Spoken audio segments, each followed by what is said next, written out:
Recording studio बानावर बिशुनगंज।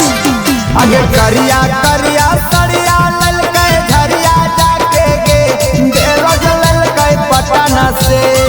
आगे करिया करिया सड़िया ललकै झरिया जाके गे बेरोज ललकै पटना से। ओहिया ढोरिया ना पई गे हमर चाल अपना से। ओहिया ढोरिया ना पई गे हमर चाल अपना से।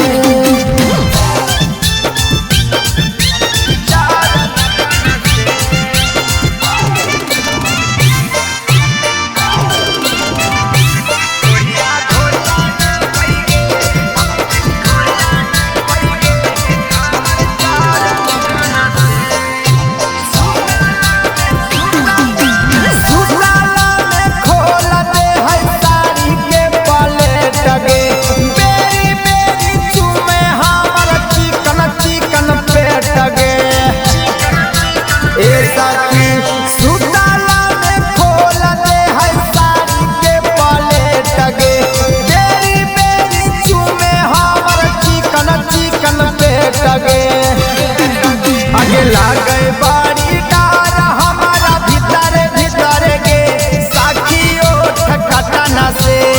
आगे लागे बाड़ी डार हमारा भीतर भीतर गे साखी ओठ खटना से। ओढ़िया ढोरिया ना पई गे चाल नपना से। ओढ़िया ढोरिया ना पई गे हमर चाल नपना से।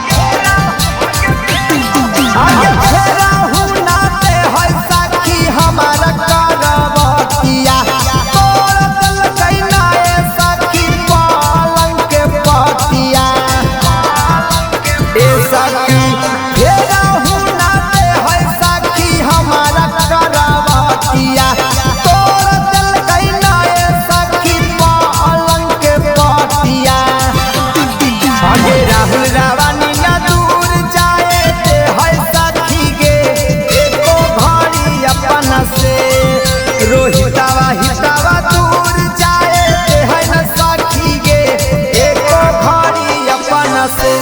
ओढ़िया ढोरिया ना पई गे हमर चाल अपना से।